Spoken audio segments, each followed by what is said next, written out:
असमानता, अत्याचार और शोषण से भरी 19वीं सदी में एक आदमी की विचारधारा ने एक ऐसी क्रांति को जन्म दिया जिसने इतिहास का रुख हमेशा के लिए बदल दिया। उसके विचारों ने समाज की नींव को ही हिलाकर रख दिया। उस आदमी का नाम था कार्ल हेनरिक मार्क्स। 19वीं सदी की शुरुआत में जर्मनी में पैदा हुए कार्ल मार्क्स एक फिलोसोफर, इकोनॉमिस्ट और रेवोल्यूशनरी सोशलिस्ट थे। कार्ल मार्क्स उनके क्रिटिक ऑफ कैपिटलिज्म के लिए जाने जाते हैं। मार्क्स ने पूंजीवाद का गहन विश्लेषण किया था और उसकी कमियों को उजागर किया था। मार्क्स लिखते हैं कि पूंजीवादी वर्ग मजदूरों का खून चूसता है। वो मजदूरों से कड़ी मेहनत भरा काम लेता है और अपनी मेहनत से मजदूर जो प्रोडक्ट तैयार करते हैं उसका सारा प्रॉफिट पूंजीवादी वर्ग अपने पास रखकर बदले में मजदूरों को एक छोटी पगार दे देता है। मार्क्स लिखते हैं, आने वाले समय में इन्हीं मजदूरों द्वारा एक क्रांति छेड़ी जाएगी जिसमें कैपिटलिज्म को उखाड़ फेंक दिया जाएगा और एक क्लासलेस सोसाइटी की स्थापना होगी जिसमें सबके बराबरी के अधिकार होंगे और इस तरह समाज में पूंजीवाद का स्थान साम्यवाद ले लेगा। जितनी इंटरेस्टिंग मार्क्स की इंटेलेक्चुअल जर्नी थी उतने ही इंटरेस्टिंग उनकी जिंदगी से जुड़े कुछ पहलू भी थे। इस वीडियो को आखिर तक जरूर देखना। आप कार्ल मार्क्स के बारे में 28 ऐसी बातें जानोगे जो शायद ही आपने पहले कभी सुनी होंगी।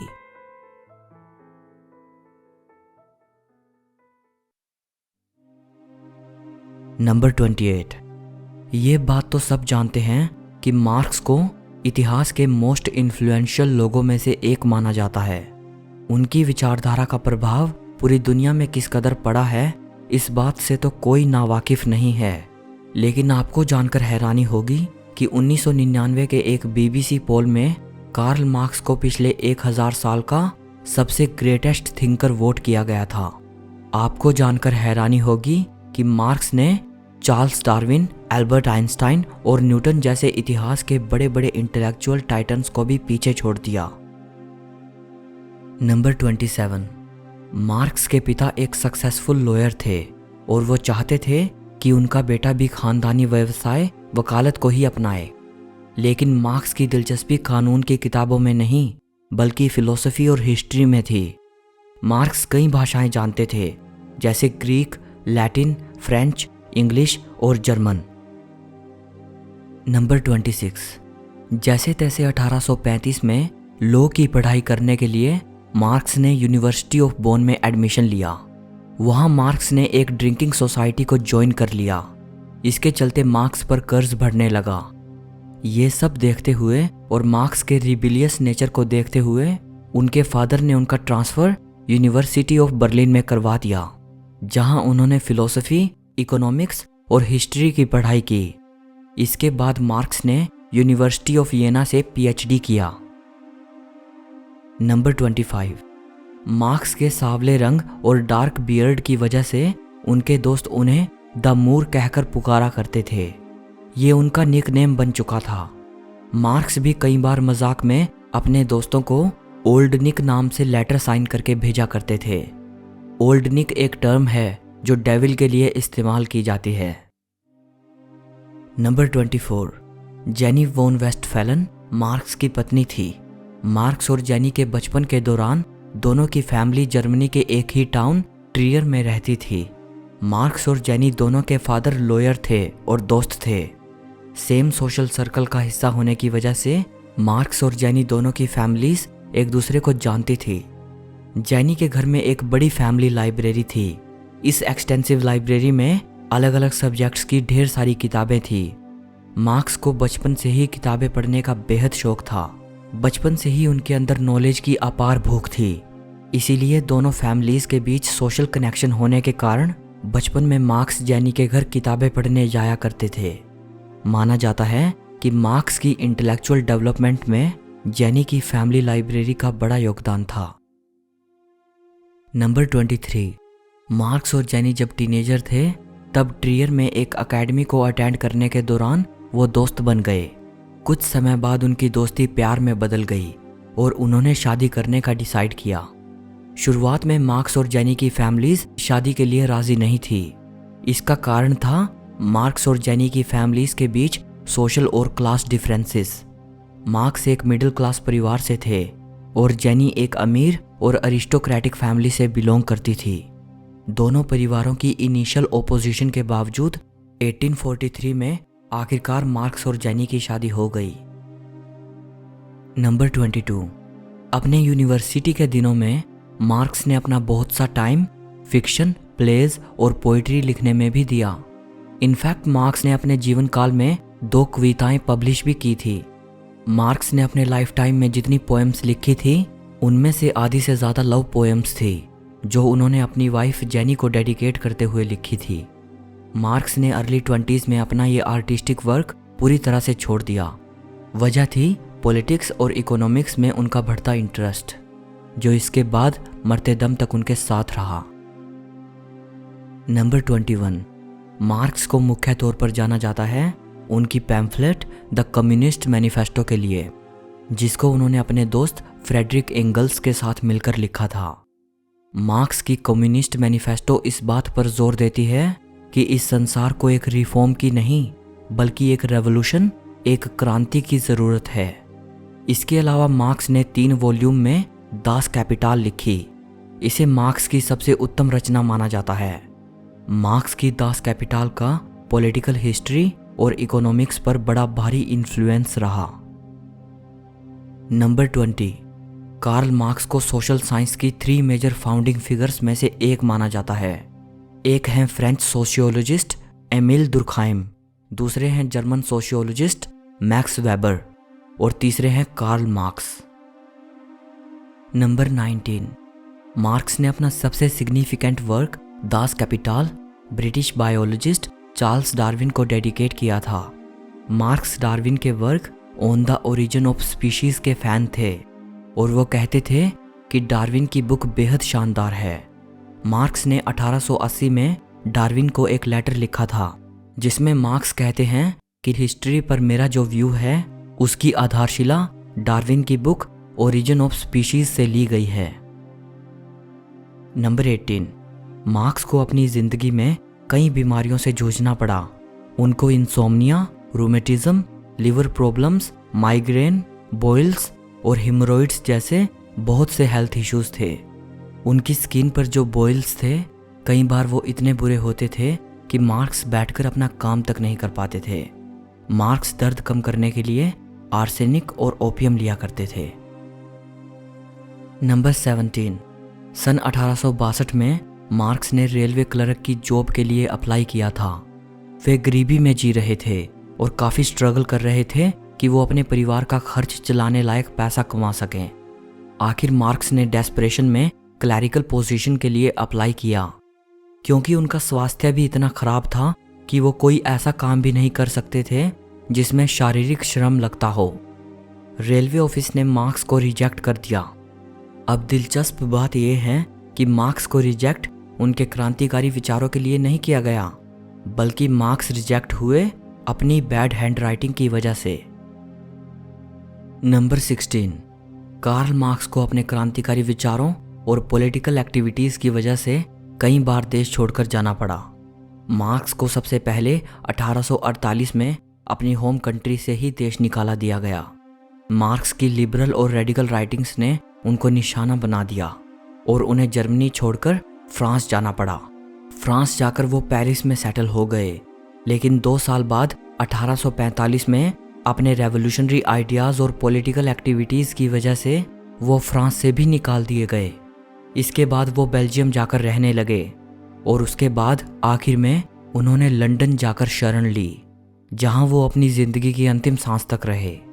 मार्क्स 1849 में लंदन आए थे और 1883 में अपनी मृत्यु तक वहां रहे। इसलिए कह सकते हैं कि मार्क्स ने एक तरह से गुमनामी की ज़िंदगी बसर की। जब वो मरे तब वो स्टेटलेस थे, उनके पास किसी भी देश की नागरिकता नहीं थी। नंबर 15। शुरुआत में कार्ल मार्क्स अपने आप को और अपनी राइटिंग्स को पॉलिटिकल परसिक्यूशन और सेंसरशिप से बचाने के लिए नकली नाम से अपना वर्क पब्लिश करवाते थे। 1830s में अपनी अर्ली राइटिंग्स के लिए मार्क्स ने जिस नकली नाम को अपनाया था वो था हेनरिक लेब्रुन। इसके बाद पत्रकारिता के लिए उन्होंने जिस नकली नाम का सहारा लिया वो था जूलियस फ्रीजन। नंबर 14, लंदन में रहते हुए मार्क्स ने अपना बहुत सा टाइम ब्रिटिश म्यूजियम के रीडिंग रूम में अपनी मैन्यूस्क्रिप्ट्स को लिखने और रिसर्च करने में बिताया। ब्रिटिश म्यूजियम का ये रीडिंग रूम इतिहास की और भी कई महान हस्तियों के द्वारा इस्तेमाल किया गया। उन महान हस्तियों में शामिल हैं ऑस्कर वाइल्ड, जॉर्ज ऑरवेल और वर्जीनिया वुल्फ। इस ब्रिटिश लाइब्रेरी को अक्सर वहाँ के लोग किताबों का भूतहा महल कहते हैं। नंबर 13, मार्क्स ने अपनी अडल्ट लाइफ का ज़्यादातर हिस्सा बेहद गरीबी में बिताया। उन्होंने लोगों से भारी मात्रा में कर्ज ले रखा था और अक्सर उनको अपनी फैमिली, दोस्तों और अपने सपोर्टर्स पर निर्भर रहना पड़ता था अपना घर चलाने के लिए। मार्क्स को सबसे ज़्यादा फाइनेंशियल सपोर्ट उनके life long friend Frederick Engels से मिलती थी। एंगल्स एक रिच फैमिली से बिलोंग करते थे। अपने जीवन में मार्क्स ने काफ़ी फाइनेंशियल स्ट्रगल फेस की। वो लोगों से पैसा उधार लेकर अपनी राइटिंग्स को पब्लिश करवाते थे। गरीबी के कारण उनके 7 में से 4 बच्चे यंग एज में ही चल बसे। ये भी कहा जाता है कि मार्क्स की वाइफ जेनी को अपनी कई ज़रूरी चीज़ें, यहाँ तक कि अपनी ट्राउज़र्स भी गिरवी रखनी पड़ती थी घर का खर्च चलाने के लिए। इस वजह से कई बार मार्क्स का घर से बाहर निकलना भी मुश्किल होता था। नंबर 12, मार्क्स की मदर ने एक बार मजाक करते हुए मार्क्स को कहा था, I wish you make some capital rather than just writing about it. मैं चाहती हूँ कि तुम भी कुछ धन कमाओ बजाय धन के बारे में सिर्फ लिखते रहने के। मार्क्स को उनकी मदर की कही गई ये फनी रिमार्क बेहद पसंद थी। नंबर 11, जब अब्राहम लिंकन 1864 में अमेरिका के प्रेसिडेंट के तौर पर री इलेक्ट हुए, तब कार्ल मार्क्स ने प्रेसिडेंट लिंकन को उनकी अचीवमेंट्स पर बधाई देते हुए एक लेटर लिखा था। लेटर की शुरुआत में मार्क्स लिखते हैं, अगर पहले इलेक्शन के दौरान आपका लक्ष्य स्लेव पावर का विरोध करना था तो आपके री इलेक्ट होने की विजय उद्घोषणा स्लेवरी को ख़त्म करना होगी। मार्क्स बाद में लिंकन की तारीफ करते हुए लिखते हैं कि वो एक ऐसे शख्स हैं जो ना तो कठिनाई भरे समय से हताश होंगे और ना ही अपनी सफलता के द्वारा विचलित होंगे। नंबर 10, मार्क्स के लिखे सबसे फेमस फ्रेसेस में से एक है, religion is the opium of the people, यानी धर्म मनुष्य की अफीम है। उनकी ये स्टेटमेंट बहुत ज़्यादा कोट की जाती है। मार्क्स कहना चाहते हैं कि रिलीजन एक समाज में इंसान के लिए अफीम की तरह काम करता है। जिस तरह अफीम इंसान के पेन को कम कर देती है और इंसान को टेम्परेरीली उसका दर्द भुलाने में मदद करती है, कुछ ऐसा ही काम इंसान के लिए रिलीजन करता है। रिलीजन इंसान को झूठा कंफर्ट और सांत्वना देता है। वो लोगों को एनकरेज करता है कि उन्हें अपने दुख दर्द और गरीबी अपनी किस्मत समझकर स्वीकार करने चाहिए। मार्क्स मानते थे कि जो लोग पावर में होते हैं उनके लिए रिलीजन एक टूल होता है जिसके ज़रिए वो वर्किंग क्लास के ऊपर अपना कंट्रोल और अथॉरिटी बनाए रखते हैं। मार्क्स रिलीजन को एक ऐसी विचारधारा मानते थे जो सबमिशन को बढ़ावा देती है और ऊंच नीच जैसी असमानता को समाज में आसानी से बनाए रखती है, क्योंकि रिलीजन पिछड़े लोगों के दिमाग में ये बात बिठाए रखता है कि उनकी जो आज परिस्थितियां हैं वो भगवान की देन हैं। और इसी तरह कैपिटलिस्ट लोग रिलीजन के ज़रिए पिछड़े लोगों की मानसिकता का लाभ लेते हैं। मार्क्स लिखते हैं कि इंसान को चाहिए कि वो दुख तकलीफ़ों को अपनी किस्मत ना मानकर अपनी मुश्किल परिस्थितियों को बदलने का प्रयास करे। नंबर 9, कार्ल मार्क्स का सबसे famous work the communist manifesto 1848 में पब्लिश हुआ था। मार्क्स ने ये वर्क अपने दोस्त फ्रेडरिक एंगल्स के साथ मिलकर लिखा था। द कम्युनिस्ट मैनिफेस्टो में मार्क्स बताते हैं कि कैपिटलिज्म यानी पूंजीवाद एक पॉलिटिकल और इकोनॉमिक सिस्टम है जो हमारे समाज में व्याप्त है। इस बुक में मार्क्स कैपिटलिज्म को अच्छे से एनालाइज करते हैं और लिखते हैं कि एक क्रांति आएगी जिसके बाद एक ऑर्गेनाइज्ड वर्किंग क्लास के द्वारा कैपिटलिज्म को ओवरथ्रो कर दिया जाएगा। मार्क्स अपनी बुक द कम्युनिस्ट मैनिफेस्टो की शुरुआत बड़े ही तेवर अंदाज में करते हैं। ज़रा देखिए, एक पिशाच यूरोप को भयभीत कर रहा है, कम्युनिज्म नाम का पिशाच। और मार्क्स अपनी बुक की समाप्ति कुछ इस अंदाज में करते हैं। दुनिया के सभी मजदूरों, खड़े हो जाओ। तुम्हारे पास खोने के लिए कुछ भी नहीं है सिवाय तुम्हारी बेड़ियों के। नंबर 8। वैसे तो मार्क्स की बुक द कम्युनिस्ट मैनिफेस्टो को एक सीरियसली रेडिकल वर्क माना जाता है। एक ऐसी बुक जो समाज का पूरी तरह तख्ता पलट करना चाहती है। एक ऐसी बुक जो सोसाइटी में भारी परिवर्तन की इच्छा रखती है। इसीलिए मार्क्स के वर्क को काफ़ी क्रिटिसिज्म मिला। लेकिन मार्क्स ने अपनी कम्युनिस्ट मैनिफेस्टो में वर्किंग क्लास के लिए जो 10 डिमांड्स रखी थी, उनमें से कई आज भी रीजनेबल और रेलेवेंट मानी जाती हैं और वे आज भी वेस्टर्न कैपिटलिस्ट सोसाइटीज़ में प्रैक्टिस की जाती हैं। मिसाल के तौर पर creation of a national bank, transport का सेंट्रलाइजेशन करना स्टेट के हाथों में, पब्लिक स्कूलों में सभी बच्चों के लिए free education, child factory labour को ख़त्म करना। नंबर 7। मार्क्स के जीवन का अंत आते आते उनका वर्क पॉलिटिकल फिलॉसफी और इकोनॉमिक्स में काफ़ी पॉपुलर हो चुका था। उनकी एक डेडिकेटेड फॉलोइंग बन चुकी थी। मार्क्स का वर्क इतनी ख्याति प्राप्त कर चुका था कि उनके फॉलोवर्स भी कुछ अलग अलग शाखाओं में बट गए थे और सभी फॉलोवर्स ये क्लेम करते थे कि उनकी मान्यताएं ही मार्क्स की रियल टीचिंग्स हैं, जबकि उनके विचार एक दूसरे से नहीं मिलते थे। इस सिचुएशन की वजह से मार्क्स इतने फ्रस्ट्रेट हो गए कि उन्होंने ये तक कह दिया, जो बात पक्की है वो ये कि मैं तो एक मार्क्सिस्ट नहीं हूं। नंबर 6। फॉर्मर सोवियत यूनियन में कार्ल मार्क्स, व्लादिमीर लेनिन और अदर कम्युनिस्ट रेवोल्यूशनरीज के टैटू काफ़ी कॉमन थे। बट ऐसा इसलिए नहीं था कि मार्क्स और लेनिन सोवियत यूनियन के पितामह माने जाते हैं। दरअसल वहाँ के कैदी मार्क्स, लेनिन और अदर इम्पोर्टेंट सोवियत लीडर्स के टैटू अपनी बॉडी पर बनवाते थे, क्योंकि सोल्जर्स को इस बात की मनाही थी कि वो सोवियत यूनियन के फाउंडिंग मेंबर्स की तस्वीरों पर गोली ना चलाएं। इसलिए कैदी अपनी जान बचाने के लिए मार्क्स और लेनिन के टैटू अपनी बॉडी पर बनवा लेते थे। नंबर 5। साउथ वेस्टर्न तजिकिस्तान में एक 6723 मीटर ऊंची माउंटेन है जिसका नामकरण कार्ल मार्क्स के ऑनर में उनके नाम पर किया गया है। इस माउंटेन को कार्ल मार्क्स पीक कहा जाता है। नंबर 4। अपनी जिंदगी के अंतिम सालों में मार्क्स ने अपनी दाढ़ी शेव करा ली थी, लेकिन मार्क्स नहीं चाहते थे कि आने वाली जनरेशन्स उनको एक बिना दाढ़ी वाले रेवोल्यूशनरी के रूप में देखें।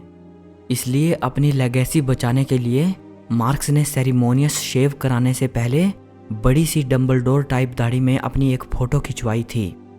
इस फोटो में मार्क्स काफ़ी सीरियस दिखाई दे रहे हैं और यही वो फ़ोटो है जो अक्सर हमारे जहन में आती है जब भी मार्क्स का जिक्र आता है। शेव करा लेने के बाद बिना दाढ़ी के उन्होंने अपनी कोई फ़ोटो नहीं दी। नंबर 3। मार्क्स जब अपनी ज़िंदगी की अंतिम सांसें ले रहे थे तब उनकी हाउसकीपर ने उनसे पूछा कि वो अपने जीवन की अंतिम घड़ियों में अगर कुछ कहना चाहते हों, यानी कि वो दुनिया के लिए अपना कोई अंतिम संदेश देना चाहते हों। इस पर मार्क्स ने अपनी हाउसकीपर को जवाब देते हुए कहा, जाओ, चली जाओ। अंतिम शब्द मूर्खों के लिए होते हैं जो अपनी ज़िंदगी में ज़्यादा कुछ नहीं कह पाए। नंबर 2। 14 मार्च 1883 को लंदन में रहते हुए कार्ल मार्क्स की मृत्यु हो गई। उस दौरान ये रिपोर्ट किया गया था कि मार्क्स की अंतिम यात्रा में सिर्फ 11 लोग शामिल थे। इसके कई कारण थे, लेकिन बड़ा कारण ये था कि मार्क्स अपनी होम कंट्री से निर्वासित होने के कारण लंदन में रह रहे थे। मार्क्स की फ्यूनरल में जो 11 लोग शामिल हुए थे उनमें से 4 तो उनके फैमिली मेंबर्स थे, मार्क्स की 2 बेटियां और 2 दामाद। इसके अलावा मार्क्स के life long friend Frederick Engels और उनके चंद कम्युनिस्ट साथी उनकी शव यात्रा में मौजूद थे। फ्रेडरिक एंगल्स ने अपने दोस्त को श्रद्धांजलि देते हुए मार्क्स की कब्र पर एक भावपूर्ण स्पीच दी थी। एंगल्स की स्पीच के आखिरी शब्द कुछ यूं थे, मार्क्स का नाम युगों युगों तक अमर रहेगा और उनका काम भी। नंबर 1। मार्क्स की मृत्यु के बाद उनको लंदन की हाईगेट सेमेट्री में उसी कब्र में दफनाया गया जहां 15 महीने पहले उनकी वाइफ जेनी को दफनाया गया था। इसके बाद 1854 में मार्क्स की अस्थियों को निकालकर हाईगेट सेमेट्री में ही एक नई जगह दफनाया गया। ऐसा इसलिए किया गया ताकि मार्क्स की कब्र को एक स्मारक यानी मकबरे की शक्ल दी जा सके। मार्क्स की लेगेसी को दर्शाते हुए उनकी कब्र के ऊपर उनकी एक मूर्ति बनाई गई। मार्क्स की कब्र पर उनकी कम्युनिस्ट मैनिफेस्टो की आखिरी लाइन और उनका ये फेमस कोट लिखा है। दार्शनिकों ने आज तक अलग अलग ढंग से सिर्फ दुनिया की व्याख्या की है, लेकिन सवाल तो दुनिया को बदलने का है। क्योंकि ये वीडियो हमने मार्क्स के जीवन से जुड़े कुछ इंटरेस्टिंग फैक्ट्स को लेकर बनाई थी, इसीलिए मार्क्स की आइडियोलॉजी पर हमने इस वीडियो में बात नहीं की। फिर भी वीडियो के आखिर में ब्रीफ में ये कहना चाहूँगा कि मार्क्स के विचारों और उनके सिद्धांतों की जमकर आलोचना हुई है। मार्क्स के आइडियाज से प्रभावित होकर रशिया, चाइना और क्यूबा में भयंकर क्रांति आई, जिनका मकसद कैपिटलिज्म को उखाड़ फेंकना था। इन क्रांतियों की वजह से मिलियंस ऑफ लोगों की जान गई। इसलिए लोग मार्क्स और उनकी विचारधारा को लाखों करोड़ों लोगों की हत्या का जिम्मेदार मानते हैं। आप मार्क्स को पसंद करते हो या उनसे नफरत करते हो, आप मार्क्स से सहमत हो सकते हैं या असहमत हो सकते हैं, लेकिन पद दलित समाज के लिए उन्होंने जो किया उससे इनकार नहीं किया जा सकता। और जैसा कि ब्रिटिश इकोनॉमिस्ट हैरोल्ड लोस्की ने कहा था, मार्क्स वो इंसान थे जिन्होंने मजदूरों की पीड़ाओं को आशाओं में बदल दिया था। वे अक्सर गलती पर थे, वे हमेशा कड़वी भाषा बोलते थे, लेकिन फिर भी जब उन लोगों की गिनती की जाएगी जिन्होंने जनता की स्वाधीनता के लिए काम किया, तो मार्क्स को ही सबसे ऊंचा आसन मिलेगा और बहुत थोड़े व्यक्ति उनके बराबर सम्मान के हकदार समझे जाएंगे। इस वीडियो में बस इतना ही। अगर वीडियो आपको अच्छी लगी हो तो इसे लाइक और शेयर ज़रूर करना। मार्क्स के बारे में आपकी क्या राय है कमेंट में बताइएगा। और ऐसी ही और भी वीडियोस देखने के लिए चैनल को सब्सक्राइब करके बेल आइकन को दबा देना।